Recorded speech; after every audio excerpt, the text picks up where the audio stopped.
Hey, so welcome to episode 16 of Andromeda. Most nations are involved in at least some form of light skirmish, though a few nations are in full-blown heavy metal war. Definitely some unpredictable moves going down. So, Urmor ended up using Distill Gold on 39 gems. Look at that, 663 gold. That's a fort. A lot of people don't like using these spells, and I completely get it. Like, 39 gems, that's a lot. That's a lot of gold, potentially game-changing this early on. Peneus. This here is his expansion battle underwater, where he moves some Ichthyeids against some Ichthyeids. Now, the difference between these two armies is this one has net throwers, this one does not. And what these nets are going to do is trap units and cut down their defense to almost nothing. So, let us view which composition is superior with the Ichthyeids. Now, now that they're netted, look at their defense skill, 2. And they can't attack, they can't move. They are effectively meat waiting to be butchered. And he is taking quite a bit of losses due to these nets. I gotta turn on colors here because the units are the same.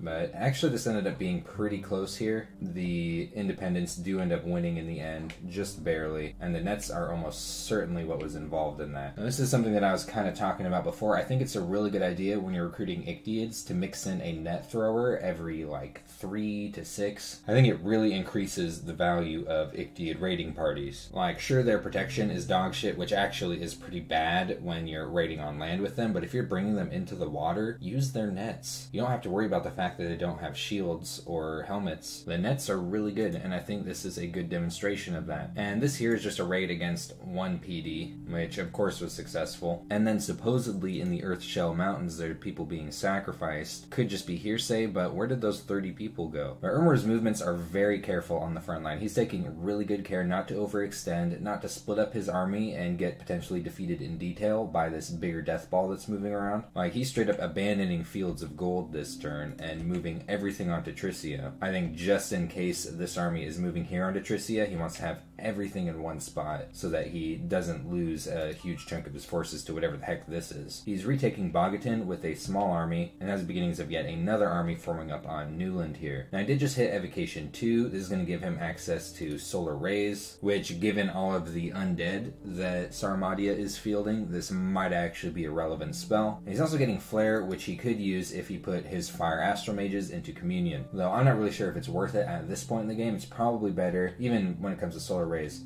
might just be better to have his mages sitting in the lab researching, or yeah, sight searching. Sight searching is also good. Holy shit, look at the randoms on this thing. 2 air, this is not easy to get. First he's got a 25% chance to get 1 air, and then after that 1 in 4 chance, he's got to get a 2.5% chance to get that second path of air. What does that put the odds down to? Something like 0.5% or something? Really lucky, and it looks like he's sight searching. This is the perfect sight searcher right here for EA Urmor. But what triggers me is that he still hasn't recruited a friggin' hobbit to sight search some nature. It is just so cheap and easy to start moving 1 or 2 of those around. And if you do that now, by mid-game, you might actually have a decent pile of nature gems to play around with. So Sarmadi has received potentially a good message from Russ, depending on how you look at it. I'm satisfied. If you don't try to take back what I've taken, I'll leave you be. Regards, Russ! And Rilia is inquiring into Russ's bless, saying that he might try to siege Russ's capital, which really needs to find an efficient way to make his commanders amphibious before he thinks about this. Dig it up to enchantment 4, which I talked about last episode. What he really needs is 5. We know about this, it's just a little raid against PD, but both of these battles here are fairly interesting. So as I'm sure you know, I've had some issues with Russ's scripting of these little raiding parties, and right now he's facing off against light cavalry. These things move very quickly and have javelins. And he's got his priest sitting here holding down the front line, protecting his skin shifters while he blesses them when there's a bunch of javelin throwing cavalry running up to him. So how do you think this is going to go?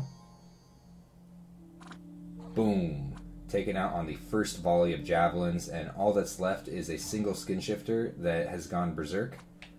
And he's running forward to try and solo this entire PD force, which, I mean, you know, skin shifters are pretty tough. But yeah, no. So once again, Russ loses an engagement because he's not scripting his priests very well. Hopefully this has been illuminating for him. And this is that larger battle where Sarmatia is responding to Russ's presence by using these mercenaries in tandem with some cavalry to try and get around at Russ's priest and cause a rout. Now, unfortunately for Sarmatia, Russ has put a lot of gold into PD here. Something that's kind of nice about this PD is it comes with a Jaguar Tribe Priest who can, at the very least, cast things like Tangle Vines, which, you know, isn't nothing. So this is a lot of PD here, but these are on it, hold and attack rear, which might still actually work. It might make this PD not matter at all. But look at this. You call that an attack rear command? That actually completely failed. And I'd be a little bit upset if I was Sarmatia even, because that was nowhere near rear. So a complete wipe of Sarmatia's army other than their warrior sorceress, which, I mean, it's at least good that that got away. That's the most valuable unit here. And no losses for Russ. Though at the very least, due to Russ's poor scripting, he has managed to hold on to this province here. Now, this is pretty cool. We know that Ermor is leaving a fairly large army here on this province, and Sarmatia is moving almost everything they have onto it. So we're actually going to see the first like big fight next turn. Now Sarmatia is also moving some of their units down here into the Mercs. I think this is actually a bit of a mistake. I think he should really be trying to keep everything he has together. Like this is going to be really close. I actually couldn't tell you who would win based off of what I'm seeing from either of these armies and the way they're scripted. So moving these units out of this fight I think is really risky. But yeah, next turn could potentially be the most important turn for Sarmatia. If he wins this fight, the war isn't necessarily over. Ermor does have replacements. Sarmatia doesn't really. Like, he's not anywhere close to being able to match Ermor's recruitment abilities. His research is really struggling. I mean, look at this. It's going to take him, like, at best, I could see him getting enchantment 6 in 5 turns if he kept recruiting mages and commit all of them to research. But, you know, at that point, like, what does he have it for? At least if he wins this fight, Ermor might have to back off for a minute. And Russ is already talking about leaving things where they are, though we'll see if he's actually truthful in that. He might have also been expecting to get Halbathria here when he sent that message, so who knows, we might see him continue to press. Calum's cozy. He did stale last turn. I'm not sure why. It's all we have really to look at in the way of messages are events and such, which a lot of hippies on this map. Can you imagine how annoying that would be if like you're governing a territory and some dude gets popular who's like, yeah dude, work sucks, it's dumb and evil. That would be so frustrating. And brigands, oh no, not Fuyafusa. Or honestly, maybe Fuyafusa's involved in this. I mean, he is a goblin, don't forget. Never trust a goblin. Finally, we'll be claiming this throne. A really good throne, gets an amazing mage out of it that is a perfect fit for his nation. Doing a ton of site searching, including with an independent nature mage, something that I really think Ermor should be doing, but he's not. Well, really anyone should be doing this, it's just Ermor has a freaking lab sitting on some nature hobbits. Now he's moving a scout down here. I remember he was talking with Russ about a potential exchange in provinces. I haven't seen any messages back on that. Maybe Russ just forgot about it. Look at this. It's so crazy to me. You know, when I'm sitting here watching all of these games go down, and I'm making comments on the units that they're recruiting, and I'm like, yeah, you know what? Like, this is a cool unit, but they should really be thinking about these Blizzard Warriors. These are really nice. And then the very next turn, bam, that's what they've got. It's almost as if they're watching these videos, even though this turn is over a month old. But yeah, starting up the Eagle King recruitment, finally. This is really good. Like, I don't think he should recruit anything else off of his capital for the rest of the game. The thing freaking starts with Air 4 and flies. Such a powerful mage. I would really like Calum's position because he has decent scales, he's not being bothered, he has a pretty good amount of territory. The problem is that Calum is going to have a huge power spike in the mid game, and generally what you want to do with that power spike is go for a throne rush. On this map, how is Calum going to rush the thrones? The thrones spawned in a way on this map that makes things really tough for Calum. It's like he could 1, 2, 3 these over here, and it would still be a pretty big fight. And then he somehow has to get his birds underwater, and birds are awful underwater. You know, it's like he could call some Ahurani. These things are actually decent, like, underwater thugs, and they can bring things with them underwater. And they're not that expensive. He'd need a bunch of them, though. And, like, he'd need to time that shit perfectly. Like, I just don't see a mid-game throne rush from Calum as being very viable in this game. However, I do think he built his Pretender in a way that can give him some power in the late game through Calum's really awesome mage summons. I actually think Calum has some of the best mage summons in the game, hands down. So if we're lucky and Calum survives into the late game, we might get to see some of that. And Helheim's been having some issues with fish. This one's at least being nice to him. Rudy is saying he's going to get Conjuration 5 soon, and then he might be willing to start a war with Atlantis. That'll be fun to watch. And this message is freaking crazy. And Rudy's looking like, hey, you know that throne that's in kind of in your territory, that underwater one in that pond? Bro, How about I take it for you? Like, what? Really, it looks like he really wants friends on land. This battle here is just Helheim retaking one of his provinces that has some light PD on it, and he got his fort province back, no problem. But these two battles are a little more interesting. This here is Atlantis moving his forces toward that throne into the forest, and he was intercepted by 5 Hellherdings and also a decent PD dump, which I actually didn't notice last turn that Helheim did this. Now, the Basalt Queen here can cast H3 spells, and these are pretty chunky units here. Can they withstand these Hellherdings? There's a decent amount going on in this battle. I'm going to play it a little bit slower than usual. Most of his units are getting distracted by the PD, which is really good for Helheim, because then these things can take them all on in a line. But if you saw his commander back here cast Flight and then attack rear, which is really bad for Atlantis. Here's the funny part, though. He actually managed to rout this Dis right before the Basalt Queen ran away, which actually makes this fight kind of close. I mean, in the long run, all Atlantis would have had here is a Basalt Queen and maybe a few surviving units. You know, if, say, they managed to kill this thing over here and cause a rout on its Hellherdings, that's, you know, not enormously likely. It's just something that I wouldn't have expected, is the Dis routing. But in the end, complete wipe of Atlantis' army, including the Basalt Queen, who had nowhere to retreat to and vanished, whereas Helheim's Dis did retreat successfully. And this is the crazy fight here. Atlantis scripted this thing to come and try and take on some PD, which ended up being Horse Tribe Cavalry PD. Now, I've actually been kind of thinking about this since the last episode, using these to thug like this, and I actually straight up, I just played Atlantis in a blitz with the intention of kind of messing around with these in this fashion to use them to thug.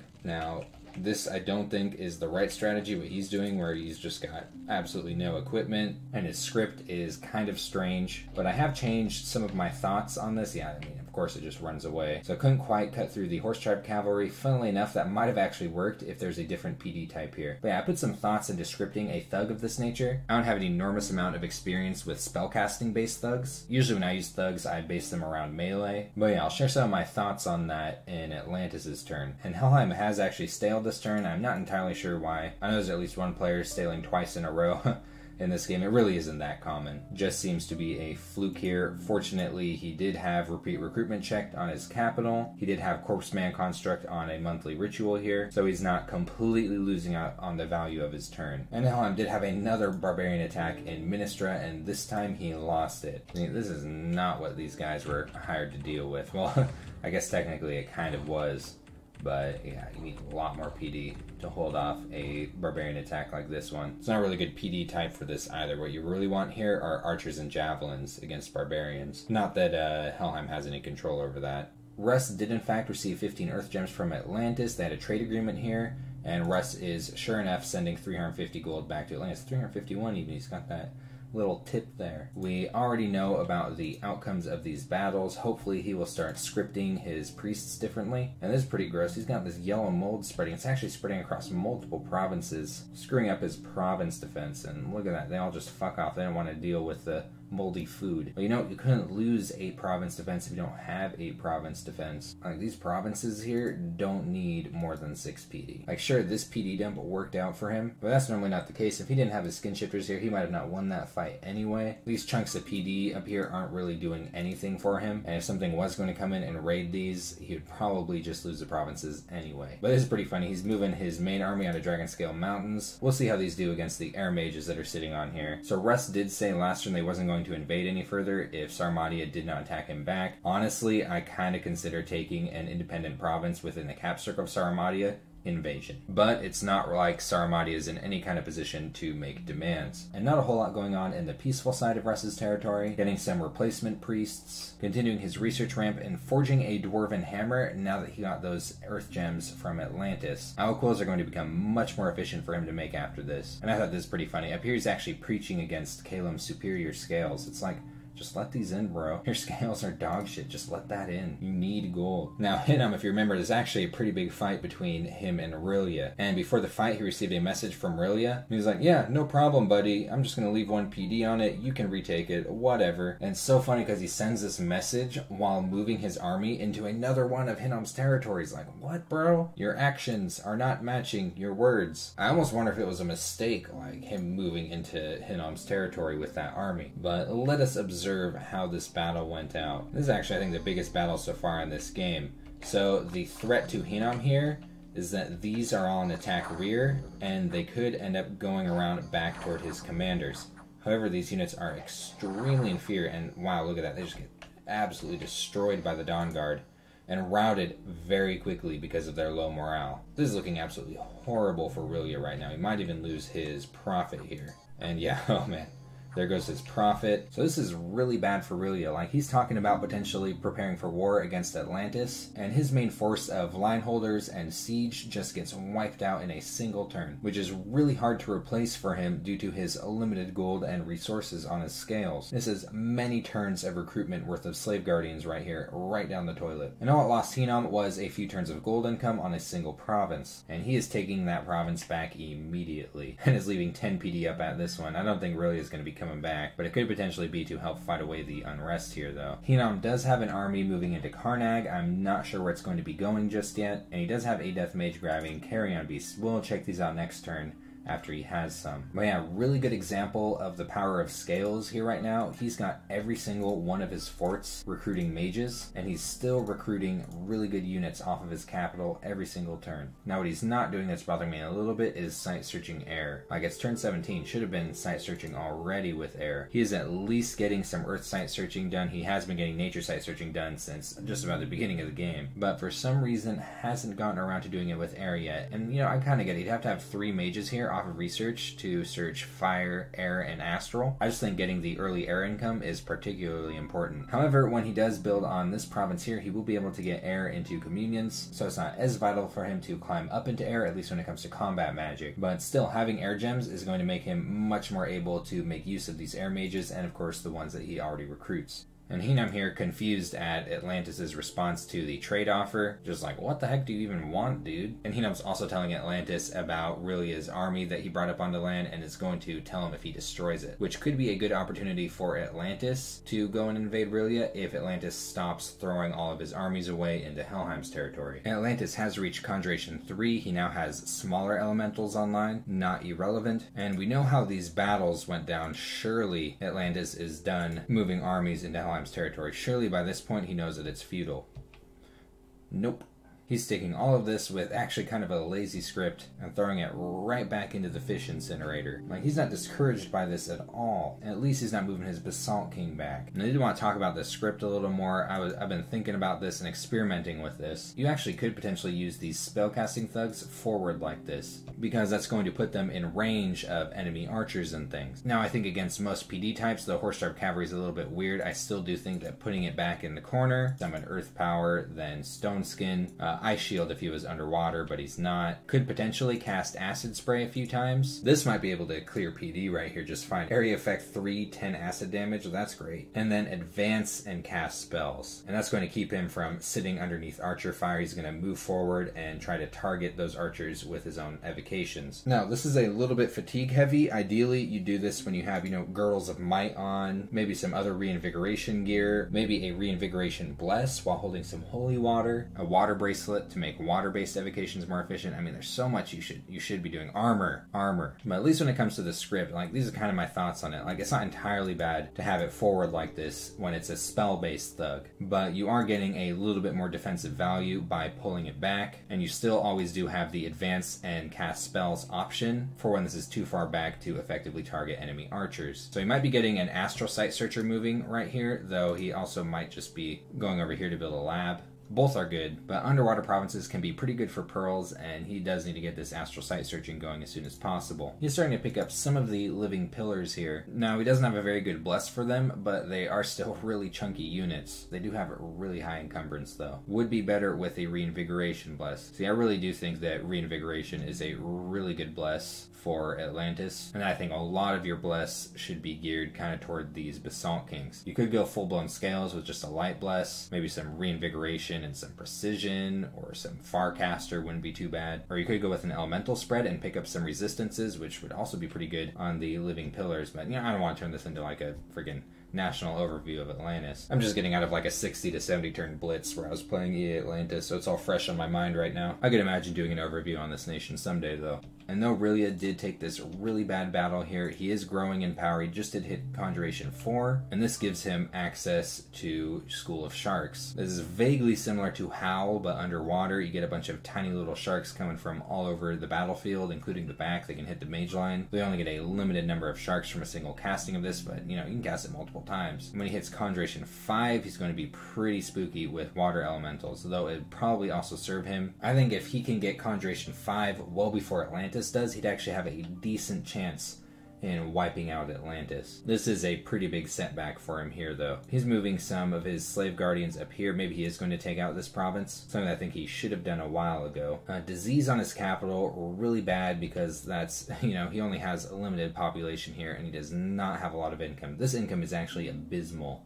for turn 17. And that's expected. You know, he doesn't have that much territory, and his death scales are killing everyone, so he has no one to, you know, farm kelp or whatever it is that they do down here. He's not getting as much taxes, he's not getting as much gold. This is nice, though. It's kind of funny when I think you have something like Pop Kill Dominion and you're in the water, but then you've got luck and magic scales. Like, a lot of times your income is you're just waiting for ships to sink, and then you loot those ships. That's generally how I feel when I'm playing something like Therados. And that's what really has just done. He's got a couple of magic items and some gold out of a sunken ship. Both of them are miscellaneous slot items, so his big fish dudes are able to hold on to them. This is nice, just some magic resistance. And I actually really like these cat charms. I just wish they cost half as much nature gems, because that's a lot of defense skill right there. It also has some weird relevance to seduction attempts. Well, yeah, in my opinion, just a little bit too pricey to justify building, though really didn't have to pay it all for it. So really is about to have almost his entire territory site searched by these Abadais. He definitely has been on top of his site searching, and it is paying off for him, though his territory is a little bit limited in province amount. He's going right up construction after Conjuration 5. He really wants to get those fish onto land. So this has been turn 17 of Andromeda. We've got a really big fight coming up in the next episode between Ermor and Saramatia. Could be the one that decides the game for Saramatia. I'm excited to cast it, and I will see you in the next episode.